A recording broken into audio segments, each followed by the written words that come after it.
Radio صدائے حریت جموں کشمیر سے اہم خبریں سنیے۔ غیر قانونی طور پر بھارت کے زیر قبضہ جموں کشمیر میں ماورائے عدالت قتل اور جعلی جھڑپوں کا سلسلہ جاری ہے۔ HMT سری نگر اور شوپیاں جعلی جھڑپوں کی تازہ مثالیں ہیں۔ مقبوضہ کشمیر میں بھارتی فوجی کشمیر نوجوانوں کو مرحلہ وار جعلی مقابلوں میں قتل کر رہے ہیں، یہاں تک کہ کشمیری پولیس نے اس بات کی تصدیق کی ہے کہ بھارتی فوج کے کیپٹن بھوپندر سنگھ نے شوپیاں میں 3 بے گناہ نوجوانوں کو 20 لاکھ روپے کے نقد انعام کی لالچ میں قتل کیا تھا۔ مودی کی فسطائی حکومت کا مشن ہے کہ وہ ماورائے عدالت قتل اور فرضی جھڑپوں کے ذریعے کشمیری نوجوانوں کا منظم طریقے سے قتل عام کرے، جس کے لیے مقبوضہ کشمیر میں کالے قوانین کا سہارا لیا جاتا ہے۔ بھارتی فوج کشمیریوں کو قتل کرنے کے بعد مذہبی تکریم کے تحت تدفین کے لیے بھی میتوں کو لواحقین کے حوالے نہیں کرتی۔ قابض بھارتی فوج کشمیری عوام کی جدوجہد آزادی کو کچلنے کے لیے کشمیری نوجوانوں کو مارو اور دور دراز علاقوں میں دبا دو کی ظالمانہ پالیسی پر عمل پیرا ہے۔ اقوام متحدہ انسانی حقوق کے علمبردار قانونی اور اخلاقی طور پر پابند ہیں کہ وہ بھارت کو جنگی جرائم پر جواب دہ بنائیں اور بھارتی فوج کو کشمیریوں کی نسل کشی سے روکیں۔ مقبوضہ کشمیر میں 26 جنوری نام نہاد بھارتی یوم جمہوریہ کی آمد سے قبل بڑے پیمانے پہ تلاشی اور محاصرے کی کارروائیوں کا سلسلہ شروع کیا گیا ہے۔ راناواری سری نگر میں بھارتی فوج پر گرینیڈ حملہ کیا گیا، جبکہ کپواڑہ میں فوجی کیمپ میں ایک پورٹر جل کر ہلاک ہو گیا۔ ورزلہ سری نگر میں 2 نوجوانوں کو مجاہدین کے ساتھی قرار دے کر گرفتار کر لیا گیا۔ ترک وزیر خارجہ نے کہا ہے کہ مسئلہ کشمیر اقوام متحدہ کی قراردادوں کے مطابق حل ہونا چاہیے۔ پاکستان نے اقوام متحدہ سے مطالبہ کیا ہے کہ RSS جیسے پرتشدد قوم پرستوں کے خلاف قانون سازی کی جائے۔ خبریں ختم ہوئیں۔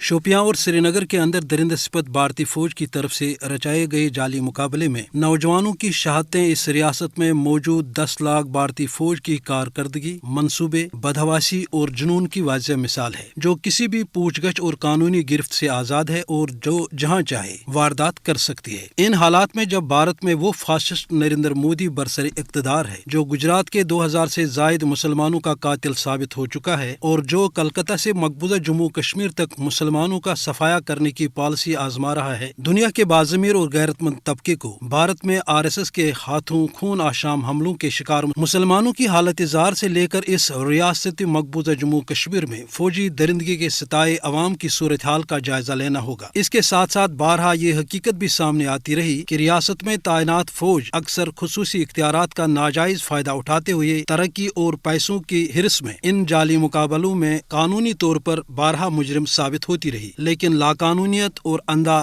راج ایسا ہے کہ اس فوج کو کوئی پوچھنے والا نہیں۔ جیسا کہ ریاستی پولیس کی طرف سے اس بات کی تصدیق سامنے آئی ہے کہ فوجی کیپٹن بھوپندر سنگھ نے 20 لاکھ روپے پانے کے لیے شوپیان میں 3 معصوم نوجوانوں کے قتل کرنے کا جعلی ڈرامہ رچایا، اور اس طرح کی انسانیت سوز وارداتیں درندہ صفت بھارتی فوج اور بھارتی حکومت کو بارہا عالمی سطح پر بے نقاب کرتی رہی، لیکن درندہ مودی ٹس سے مس نہیں ہو رہا ہے، کیونکہ عالمی سطح پر اس کے خلاف کارروائی ہونا باقی ہے۔